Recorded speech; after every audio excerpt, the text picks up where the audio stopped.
In the heart of Central Europe lies a country that should have been crushed long ago by war and powerful neighbors. Yet somehow, against all odds, Switzerland became one of the strongest and richest countries on Earth. A country of more than 9 million people with no access to the sea, surrounded historically by aggressive, powerful empires, and protected only by the brutally deadly walls of the Alps. In Switzerland, more than half of its land is covered by huge mountains, leaving almost no room for giant cities, huge farms, or easy travel. But what truly makes this place mind-blowing isn't its postcards, its chocolate, or its scenic train rides.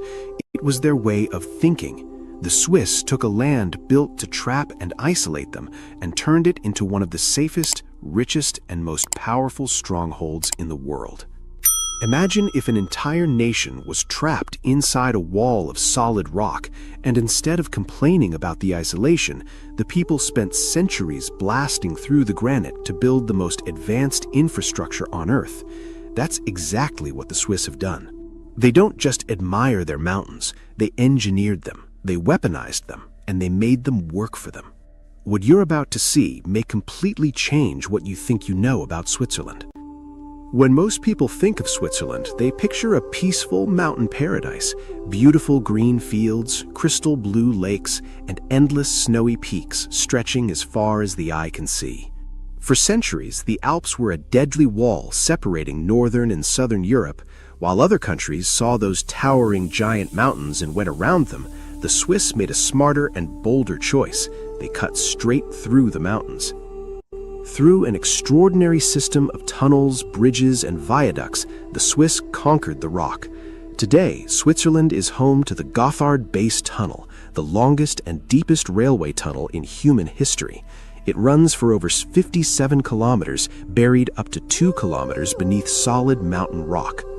In most countries, moving goods across mountains takes days and causes massive pollution.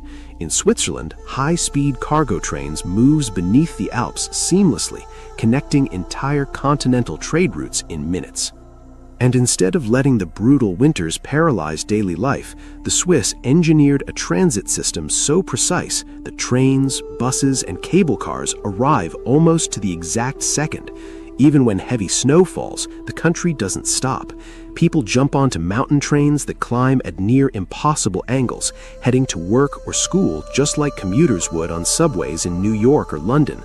Except here, there are no delays, no broken tracks, and no chaos. Just a smooth and carefully planned system built to move through the mountains with ease. This relationship with the landscape reveals something much deeper. For generations, the Swiss have followed a simple, unspoken rule: look peaceful, but be completely prepared for the worst.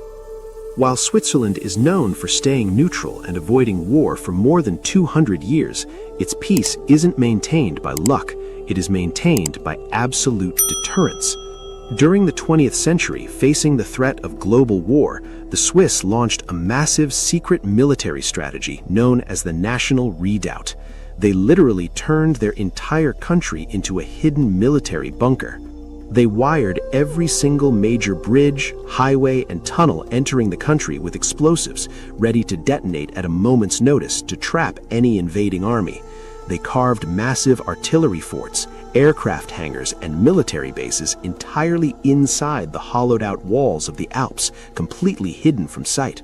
But they went even further. By law, every single Swiss citizen is required to have access to a nuclear fallout shelter, and today, Switzerland has enough underground bunker space to shelter 100% of its entire population.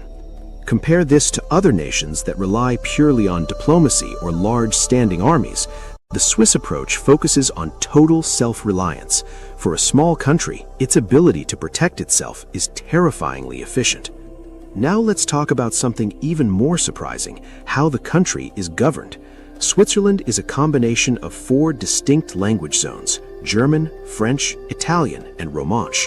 In many places around the world, big differences in language and culture cause political disagreements, social tension, and division among people. But here's what makes Switzerland interesting.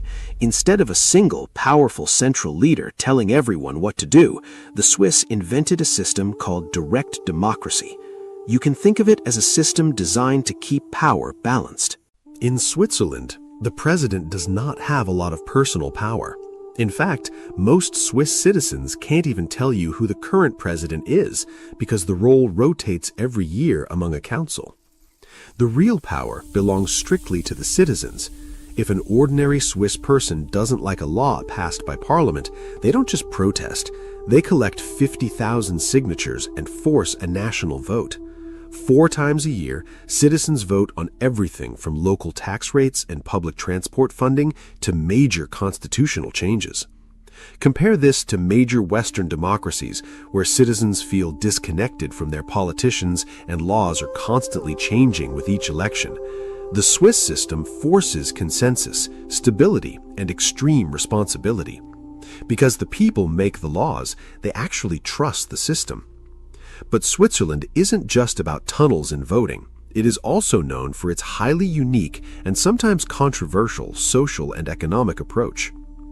Take its banking industry as an example. For many years, banks in Switzerland followed very strict privacy laws, which attracted wealthy people from around the world to keep their money there. While critics worldwide argued that these rules helped people hide money, the Swiss saw it as a way to protect financial privacy and keep the system stable. Today, even as rules have changed, Zurich and Geneva remain major global powerhouses for managing wealth, driving a hyper-stable economy where inflation is practically non-existent compared to the rest of Europe. The same independent mindset can be seen in personal freedom too. Take their stance on human end-of-life care. Switzerland has allowed and regulated assisted dying for many years, even though it is illegal or strongly frowned upon in many other countries. Organizations operate under strict legal guidelines, allowing individuals with terminal illnesses to end their lives with dignity. Now, let's look at everyday life, because what truly defines Switzerland is the balance between extreme wealth and a very simple way of living. Despite having one of the highest salaries and highest costs of living on Earth, the Swiss lifestyle is surprisingly simple and modest.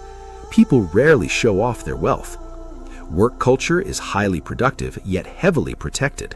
Sunday is legally considered a rest day. Almost all stores, supermarkets, and businesses close down entirely. Compare that to major economies like the US or Japan, where the hustle never stops and burnout is an epidemic.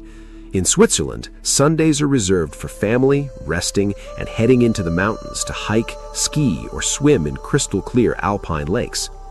This daily connection to nature has a massive impact on health. Life expectancy in Switzerland is over 83 years, among the highest in the world. Healthcare is universal. Cities like Zurich and Geneva consistently rank at the top for global quality of life, and the air and water are intensely monitored for purity. And perhaps the most fascinating thing about Switzerland is this: it never takes its success for granted. From carving tunnels out of granite to building a stable society across 4 different languages, from securing its borders to pioneering direct democracy, this country understands that stability is something you have to actively maintain every single day.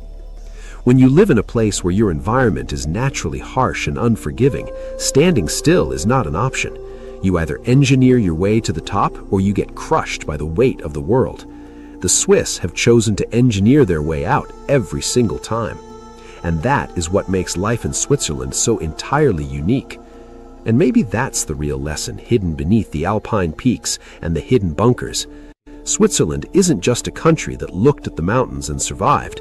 It's a country that understood something most of the world is still learning, that boundaries are often just starting points for innovation. Where others see a geographic wall, the Swiss see a tunnel to build. Where others see social differences, they see a system to design stability. And where others wait for leaders to change their lives, they vote and build it themselves. Because in the end, this isn't just a story about a land locked inside the mountains. It's a story about a mindset that rose far above them. And that is it for today, guys. If you enjoyed this video, don't forget to like, share, and subscribe to more insightful contents.